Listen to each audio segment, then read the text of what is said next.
Autoria de Sérgio Guimarães, o psicodrama Antes e Depois de Moreno, dos gregos antigos à internet. Livro publicado pela editora Ágora. O Duelo de Dom Quixote, Cervantes, um grande psicodramatista. Quanto às relações entre a obra-prima do escritor espanhol e o psicodrama, o tema volta a público 16 anos depois dos comentários do tradutor de Goethe. Dessa vez, é o reitor da Universidade de Barcelona que, em 29 de agosto de 1966, em seu discurso de boas-vindas aos participantes do 2º Congresso Internacional de Psicodrama, chama a atenção para um importante evento que ocorreu nesta mesma cidade que hoje se honra com sua visita. O médico e professor Francisco Garcia Valdecasas evoca o mesmo episódio mencionado por Assens, ou seja, o duelo entre Dom Quixote e o Cavaleiro da Branca Lua, aproximadamente 350 anos atrás.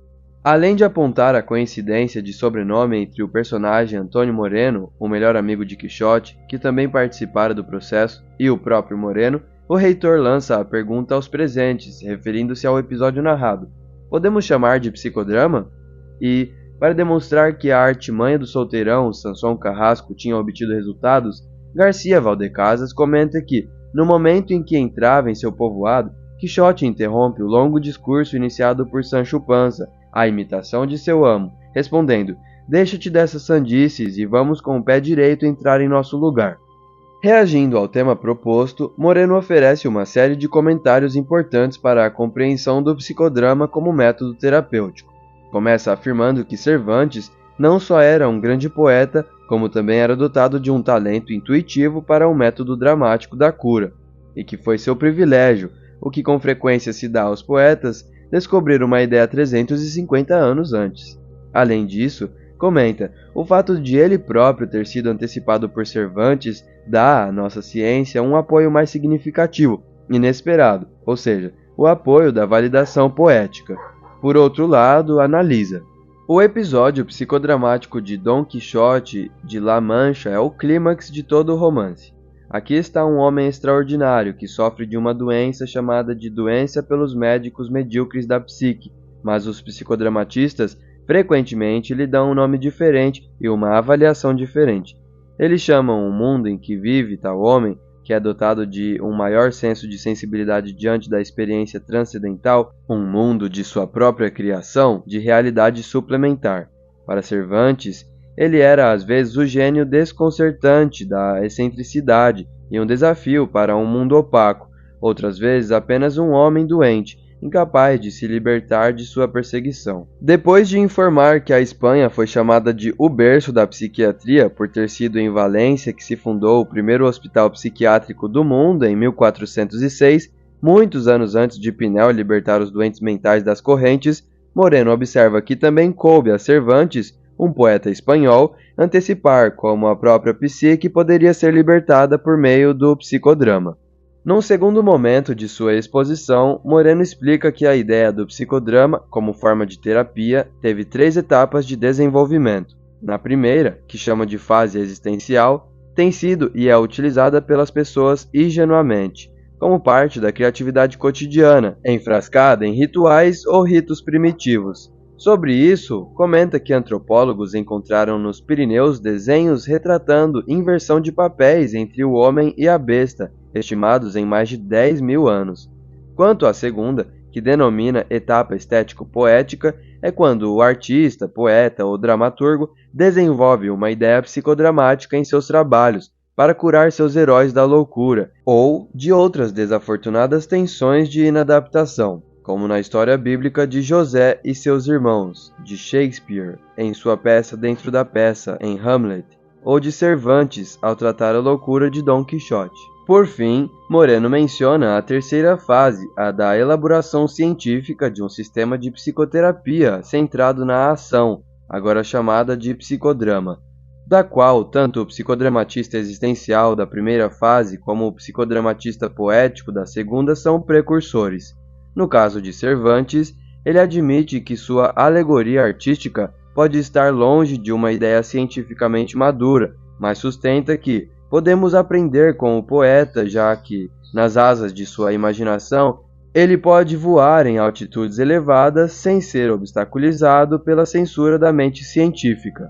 Analisando em detalhes o procedimento usado por Cervantes, Moreno observa que um gênio como Dom Quixote não poderia ser abordado de forma mediana.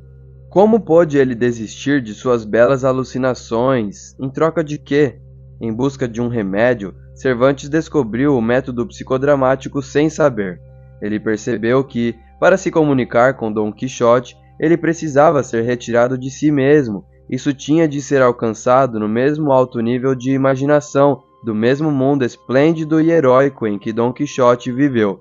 Ele percebeu que tinha de criar uma realidade imaginária que pudesse efetivamente se opor a Dom Quixote. Tinha que ser um encontro com um herói tão grande como ele próprio, ou que o atraísse como tal, um cavaleiro de armas, igualmente desatinado ou mais, lutando por uma causa semelhante ou mesmo superior, inspirado por uma fase semelhante de rebelião contra o mundo cotidiano, um homem cheio de loucuras e falando a mesma língua. Em termos psicodramáticos, Moreno define a inspiração de Cervantes diante de Dom Quixote como a de criar um homem que pudesse ser seu duplo, envolvendo Sansão Carrasco no fantástico esquema de desafiar Dom Quixote para o duelo. Os psicodramatistas chamam esse homem de ego auxiliar, comenta, acrescentando que, ao buscar alguém que pudesse coalucinar com Dom Quixote, Cervantes mostrou ser também um grande psicodramatista. Um paciente confia frequentemente em outro paciente mais do que num médico. Além disso, aproveitando a forma particular de ego auxiliar usada por Cervantes em Sansão Carrasco, Moreno afirma haver vários tipos de duplo no psicodrama, e que nesse caso se diferenciam em dois: o duplo amoroso, que estabelece a identidade com o protagonista, e o duplo contrário, que tenta estabelecer a identidade por meio da contrariedade e da hostilidade, entendendo a questão de Carrasco como do segundo tipo. Por outro lado, comenta, a ideia de voltar para casa por um ano é muito similar à do psicodramatista, que limita o tempo, é específico e deixa que o processo de liberação e a nova integração ocorram gradualmente. Muito frequentemente, explica Moreno, depois desse processo de prova, o paciente encontra um novo lugar na comunidade normal e não volta às suas velhas ideias e obsessões. No entanto, alerta que, em outras ocasiões, o paciente se inclina à recaída e necessita, então, de intervenção repetida. Tentando ser ainda mais específico, Moreno observa: no período de desilusão e reconstrução, os pacientes psicodramáticos se movem para trás e para frente, incapazes de abandonar totalmente o velho mundo psicótico e de aceitar a nova realidade sem medo. Eles tentam encontrar um compromisso construtivo que seja parte integrante do processo de aprendizagem no curso da reabilitação. As sessões de psicodrama são realizadas ao longo desse período em intervalos regulares. De acordo com a teoria psicodramática, a doença psíquica não é apenas um mecanismo de fuga das limitações da realidade da vida, mas frequentemente um esforço para criar uma vida mais satisfatória. A motivação é para criar, não para fugir. No procedimento psicodramático, o período mais importante, portanto, é o período probatório. O tratamento não para com o choque da iluminação, a súbita percepção por parte do paciente de seu enredo psicótico, mas começa após gradualmente guiar o paciente para a nova vida e o novo ambiente em que viverá. Existem, então, 3 Dom Quixotes. O primeiro, antes de se tornar o cavaleiro errante, o segundo, o aventureiro cavaleiro errante, e o terceiro, o período de renovação.